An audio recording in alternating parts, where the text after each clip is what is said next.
who been sleeping under a rock, Purim was yesterday, wasn't it? It was. Saturday night and yesterday. Big day in in the Jewish calendar. It's kind of like the all-in-one holiday, if you will, right? We get drunk, so it's just like St. Patrick's Day, right? People dress up, so it's just in costumes, so it's just like Halloween. And people eat a big meal and give gifts to one another, so it's just like Christmas. So we do all the Goyish holidays all in one day. I think we're pretty cool as Jews, huh? Give it up for the Jews, huh? So how did you celebrate your Purim? I think it's the one day of the year when religious Jews are more likely to be drunk than secular Jews. Like even modern Orthodox Jews don't tend to get drunk on Purim, but traditional Orthodox Jews do tend to get drunk on Purim. So I started Purim with the best of intentions. Saturday night there was this big Purim party, Megillah reading starting at 10 p.m. So I got home from shul after davening about 8:30 p.m. and got online, did a little work, and about 9 p.m. I started feeling sleepy. I thought, wait, I've got this holy mitzvah to listen to the Megillah. I can't go to bed now. But the other hand, I thought, oh, my bed looks so comfortable, and I really like my CPAP. I like to hook it up and listen to these meditation talks. And so I didn't make it to shul after that for the evening party and Megillah reading. But I made it the next morning for Daf Yomi, for Shacharit, for Megillah reading. But I have a question, because while they were reading the Megillah, I didn't have a copy of the Book of Esther with me, so I read the Wikipedia entry on the Book of Esther, and then I clicked over to a link to an English translation of the Book of Esther, and so I read through it all while they were reciting it in Hebrew. And then there was still like time left over, so I read the New York Times Sunday magazine on this very traditional Muslim who's kind of ambivalent about jihad, and he many years ago he said that the Holocaust didn't happen, but now he regrets his comments. So I'm wondering, can I be Yotzi the mitzvah of listening to the Megillah if I've read the whole Megillah while they're reciting it, and then when there are just a few chapters left for the recitation, I'm reading the New York Times Sunday magazine on my BlackBerry? That's an excellent question. So the question is, if you don't participate, like, is it good enough just to read a story about Purim? Well, I was there listening. I was hearing it. Okay, so the answer is, I know, I'm just making like a joke. The answer is, he's asking a good question. What's the minimum requirement for the Megillah? The minimum requirement is to hear the entire story, the entire book of Esther. All you have to do is hear it. It doesn't say you have to understand it necessarily. Because if you have to understand every word, my Hebrew's not that great. I don't think I've ever been, Right. Yotzi, because do I know every single word in there? Can I distinguish everything? All you have to do is hear the Baal Koyer read the whole thing. You were in the room. We assume you heard everything. It was quiet, right? Well, it wasn't quiet, but I was there. Right. And See, I heard the sounds. Right. I personally prefer a shul, if I'm going to hear it in a shul, that like Rabbi Victor Miller, who was my Rav, he was very OCD about everyone should hear every word. Wow, that's tough. Everyone should hear every word, and to set that up, he would, he'd had somebody, like the president of the shul would stand up, or the gabbai would stand up, or even he would stand up and say before they started reading it, if you're going to cough, if you're going to clear your throat, or do something that's going to make noise, wait till one of the ends of a chapter, where they take a pause for like a few seconds and then do it. Because if you're going to do it before then leave the room, because you don't want to cause other people to miss it. And he was very medayik and very adamant that children who are not capable of, not old enough to sit and listen to the entire Megillah without making a noise should not be in the room. Should not be in the room. They want you to turn up the sound. Can we turn up the sound?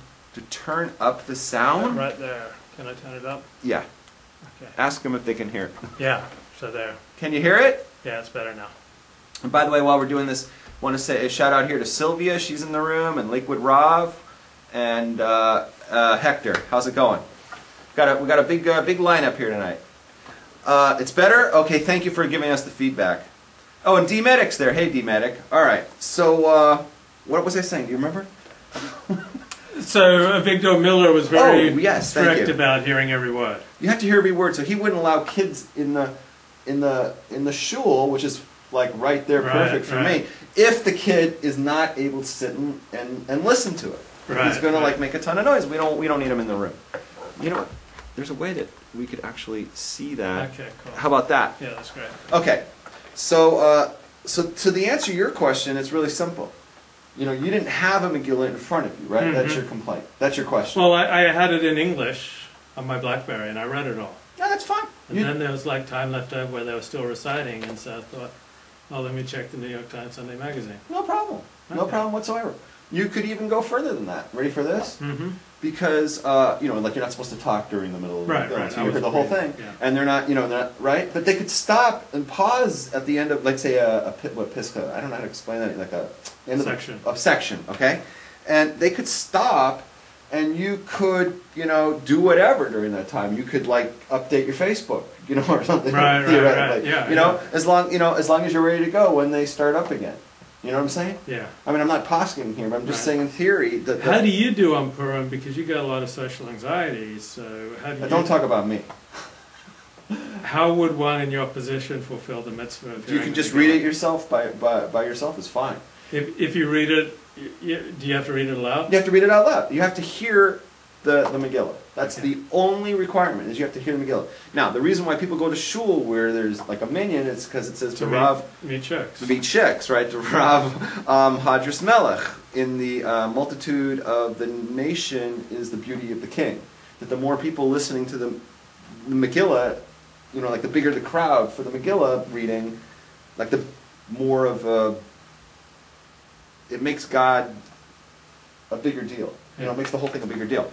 But for those people who are an exemption to that, like that's good for the community. But if somebody who's let's say has social anxieties or whatever, they could just read it by themselves at any time.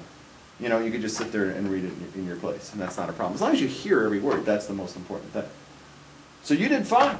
So give it up for Levi, huh? I didn't get any Shalach Mana. Did you get any Shalach Mana? I did not get any Shalach Manos. Nobody gave me any, Matanas Lev Yonim, which is, to give money to the poor. What are the other things? Nobody invited me to a Suda, to a meal. Nobody invited me to a party. Basically the community, treats me like I was dead. Anyone offer you a blowjob? I'm going to have to go with a no on that one, too. What about you? No, neither am I, not even a hand job. But way to not let it go 10 minutes without a reference to sex. That was well played. So, did you get invited to a party? Yeah. You didn't miss out. I mean, via email. Along with hundreds of other people. Wait a minute. I got a form email. Did you go to a party and you didn't get any Shlach Manas? Because usually, if you go to a party, they all hand it off. I was invited to a party, but you didn't go. Ended up going to bed.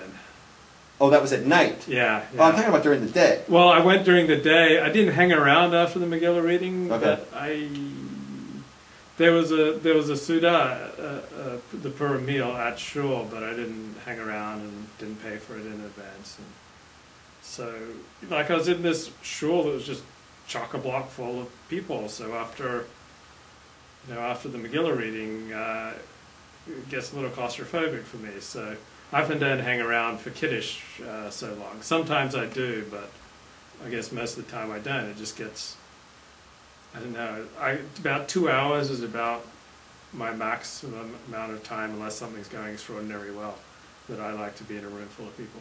Oh, so you're like me. You have the same, I can get 2 hours. I can get 2 hours. The most I can go is 3. Okay, yeah, 2 or 3 hours. Yeah. So you have social anxiety. Yeah, I do. You have the same thing I do. Yeah. So don't judge. No judgment. No, you have the same problem I do. Yeah. And everyone's married. Tell me about that. Everybody's married. So yeah. Tell me about that one. I feel like a real dick. Yeah, thank you.